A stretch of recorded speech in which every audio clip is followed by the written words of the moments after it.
Selamat pagi pemirsa, apa kabar Anda hari ini? Apakah Anda juga sudah membahas ini di media sosial tadi malam? Bahas apa sih? Katanya ada yang habis diampuni gitu ya. Ada yang habis dihapus kasus hukumnya. Ini masyarakat di media sosial, warganet itu gembira. Banyak respon-respon positif.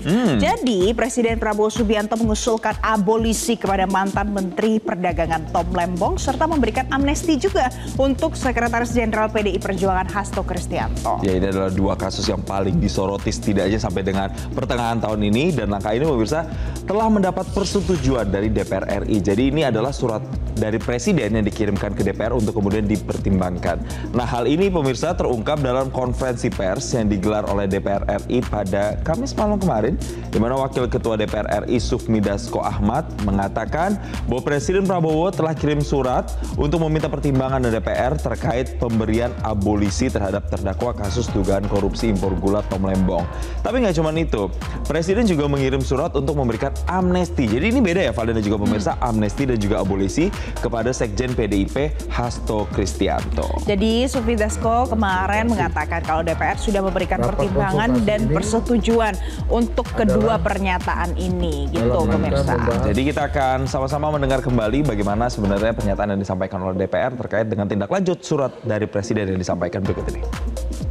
Hasil rapat konsultasi tersebut, DPR RI telah memberikan pertimbangan dan persetujuan terhadap surat Presiden nomor R43/Pres 07/2025 tanggal 30 Juli 2025 tentang permintaan pertimbangan DPR RI atas pemberian gerasi atas nama saudara Tom Lembong.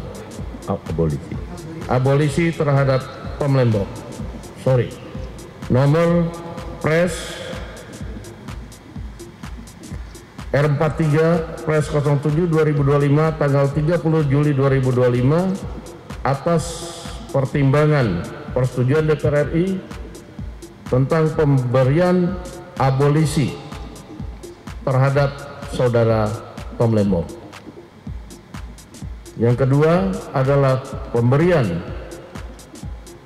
persetujuan atas dan pertimbangan atas surat Presiden nomor 42 Pres 07/2025 tanggal 30 Juli 2025 tentang amnesti terhadap 1.116 orang yang telah terpidana diberikan amnesti, termasuk saudara Hasto Kristianto. Oke pemirsa, selanjutnya ini juga ada yang sedang hot-hotnya. Jadi sampai hari ini polisi itu belum menemukan satu ponsel utama milik diplomat Kementerian Luar Negeri Arya Daru Pangayunan. Ya, ini padahal salah satu yang juga kemudian dicurigai begitu ya oleh pihak keluarga yang menganggap bahwa kematian Arya Daru disebabkan karena sesak nafas atau kekurangan oksigen, itu yang menjadi dipertanyakan. Padahal masih ada kemungkinan ponsel ini bisa mengungkap fakta lain. Jadi ponsel ini disebut pemirsa menjadi kunci pengungkapan kematian dari Arya Daru.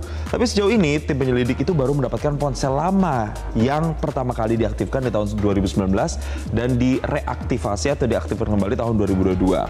Dan dari situ polisi menemukan ada riwayat surat elektronik atau email yang dikirim Daru ke badan yang menaungi orang dengan kondisi mental tertentu pada tahun 2013 dan juga 2021. Nah, adalah ponsel utama yang digunakan sang diplomat dalam kesehariannya ini, itu yang sampai saat ini belum ditemukan oleh polisi pemirsa. Kemudian Kompolnas menyatakan ponsel yang tim penyelidik temukan di kamar indekos Arya Daru itu bukan ponsel utama yang digunakan untuk berkomunikasi dengan keluarganya.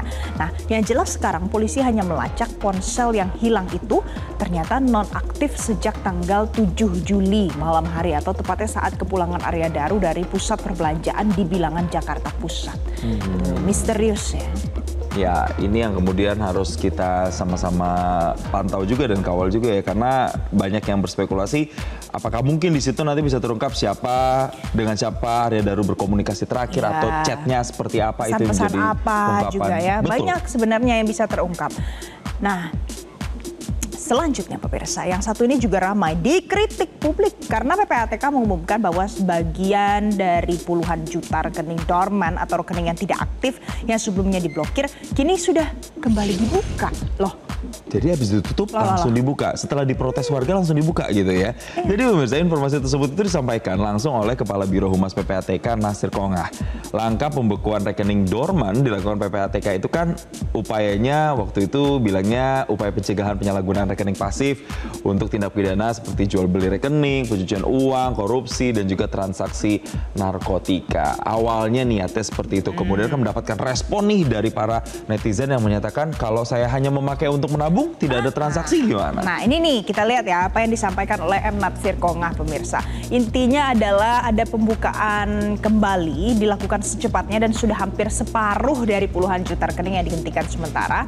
Itu masih berproses sekarang dan itu terjadi karena permintaan masyarakat yang banyak dan banyak laporan yang masuk ke PPATK. Itu alasannya Jason. Kita ke hot topic yang lain pemirsa. Ada pemandangan yang tak biasa tampak di parkiran Pengadilan Negeri Surakarta, Jawa Tengah pada Rabu lalu. Satu unit mobil pick-up SMK jenis Bima yang terparkir di tengah halaman pengadilan. Kita lihat sama-sama pemirsa. Nah ini dia pemirsa, adalah Aufa Lukmana Rea yang membawa mobil pick-up SMK ini ke Pengadilan Negeri Surakarta. Jadi anak dari Ketua Masyarakat Anti Korupsi atau MAKI, Boyamin Saiman ini bilang kalau mobil pick-up ini ia dapatkan dengan susah payah dalam kondisi bekas katanya. Nah itu ya, ini visualisasinya pemirsa, itu adalah mobil pick-up SMK-nya, lokasinya tepat di depan PN Surakarta. Jadi mobil itu dibawa Aufa dalam lanjutan persidangan Wan Prestasi dengan agenda kesimpulan secara litigasi.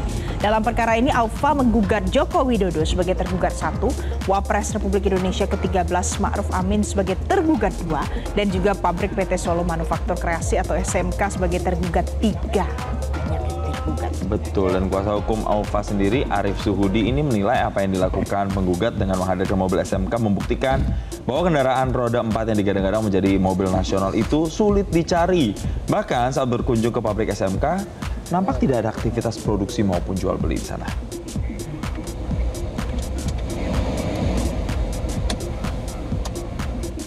Kalau ini viral karena ricuh ya, di dalam ruang sidang. Perdebatan lagi terjadi ya. Yes. Karena memang salah satu selebritas ini sedang menjalani kasus hukum, menjalani proses persidangan untuk kasus dugaan pemerasan dan tindak pidana pencucian uang dengan terdakwa Nikita Mirzani. Kita lihat dulu pemirsa, seperti apa suasana sidang yang viral itu.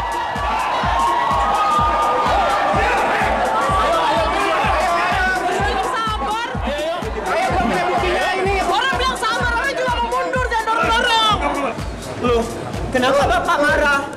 Kenapa Bapak ini? Oke pemirsa, jadi kericuhan ini berlangsung ketika saksi yang namanya Oki Pratama itu selesai memberikan keterangan di dalam persidangan. Nah, kubu pelapor dan terdakwa ini terlibat adu mulut yang berujung ke aksi saling dorong, sama seperti yang Anda saksikan di layar saat ini. Ini adalah sidang lanjutan perkara dugaan pemerasan dan tindak pidana pencucian uang TPPU dengan terdakwanya adalah Nikita Mirzani. Nah, itu ya pakai baju putih ya. Yes, dan sebelumnya Nikita Mirzani serta asistennya Mail Syaputra ini didakwa oleh jaksa penuntut umum mengancam dan memeras pengusaha produk kecantikan Reza Gladys sebesar 4 miliar rupiah sebagai uang tutup mulut terkait dengan produk kecantikan yang dijual. Tapi kalau kita lihat nih Valen, banyak video yang berseliweran, tidak hanya terjadi kericuan di depan ruang sidang, di dalam ruang sidang ketika pernah juga jaksa dan Nikita Mirzani. Yes, ketika jaksanya ingin memakaikan rompi tahanan begitu ya, tapi ditolak dan itu kemudian membuat Nikita Mirzani berdiri dan akhirnya sempat ada bersih tegang di situ. Macam-macam tapi itu responnya. Ada yang bilang jangan melakukan dengan kekerasan, ada yang bilang harus taat pakai rompi, macam-macam. Ya.